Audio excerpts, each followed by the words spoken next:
Hi guys, Mazen here. So I'm on my way to Disrupt Asia today, and on my way, of course, I bumped into one of the speakers today at Disrupt Asia. So Ray, could you just tell us a bit about yourself? Hi everyone. My name is Ray Newal. I'm here visiting Techstars, visiting Disrupt Asia. I'm the Managing Director of Techstars Bangalore Accelerator, which we're setting up as the first accelerator dedicated to emerging markets entrepreneurs. So I'm here to meet with Sri Lankan startups. Nice. So Ray, can you tell us what you thought about the startups you met here in Sri Lanka already? I've met some really good startups so far. I've been spending some time at some of the accelerators that are here, and I think I see a lot of focus on fintech problems. I see a lot of focus on small and medium-sized businesses and equipping those businesses with marketing tools and CRM tools and software for back-end processes. I've seen some agri-tech. So I think these are really always indicative of some of the big problems that are there to be solved. So I'm learning, and I'm here really to learn. But it is always great because I think that, I think a lot of the problems that entrepreneurs are focused on here are also relevant outside of Sri Lanka and in other emerging markets. So I'm excited to find startups that are really cracking those problems and have an interest in once they've really proved their capabilities in Sri Lanka, potentially expanding to other emerging markets as well. So that's what I'm looking for, and I'm seeing lots of proof points that does exist here. So I'm excited. Okay, so Ray, based on your first impressions, what do you think our Sri Lankan startups do well, and what do you think they can improve on, just based on your first impressions? So I think there's a lot of maturity within the startups, and I've spent a lot of time meeting a lot of startups in a lot of different ecosystems. So at least from the startups I've met so far, I'm blown away at the level of maturity in terms of how they focus on business and their understanding of business. I think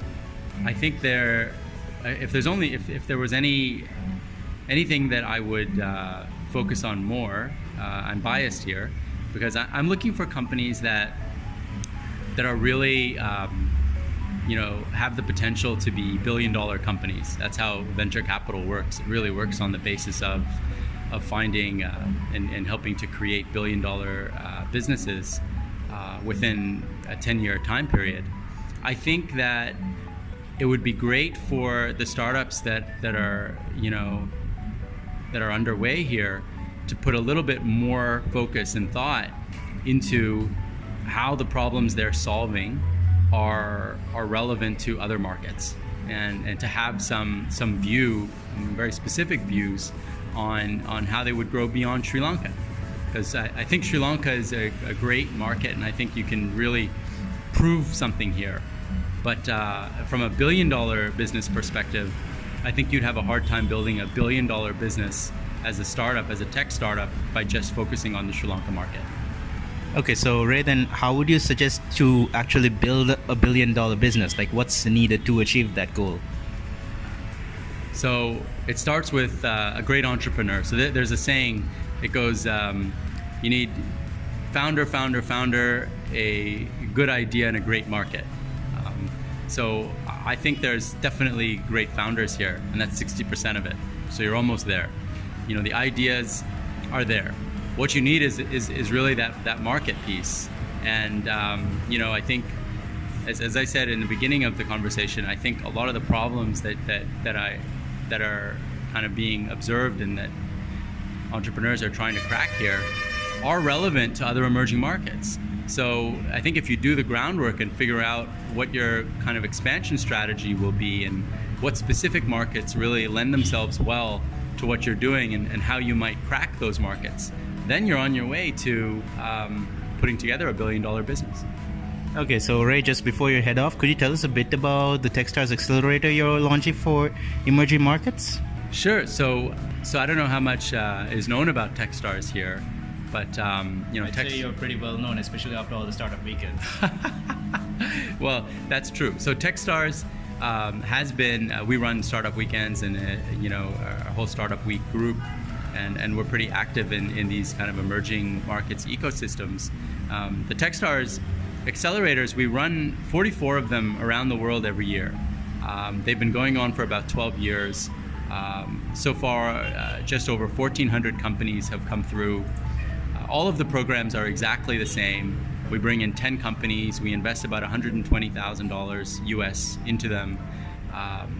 The programs last about 3 months, 13 weeks, and they're structured around a heavy mentorship component, a heavy kind of build component, and then a demo day where you kind of showcase, how the company has evolved over the 3-month time period.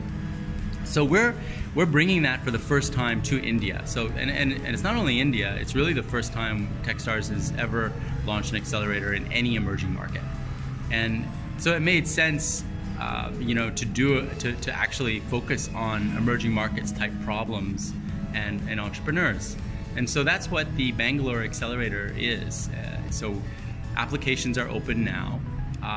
Is it open to Sri Lankan startups? It's open to Sri Lankan startups. So we want to. In fact, I want to see Sri Lankan startups apply. Applications close mid-October, so I'd urge you to apply soon, because don't wait for that deadline. It's not like college. We want to be able to get to know you and speak with you and do an office hours with you beforehand. So please apply as soon as possible. And yeah, we'll be making offers to companies at the end of November, and we will be starting the program February 4th with a demo day on May 2nd, 2019. Nice, great. So just before you go, could you tell us how the Sri Lankan startups can apply and what you're looking from them?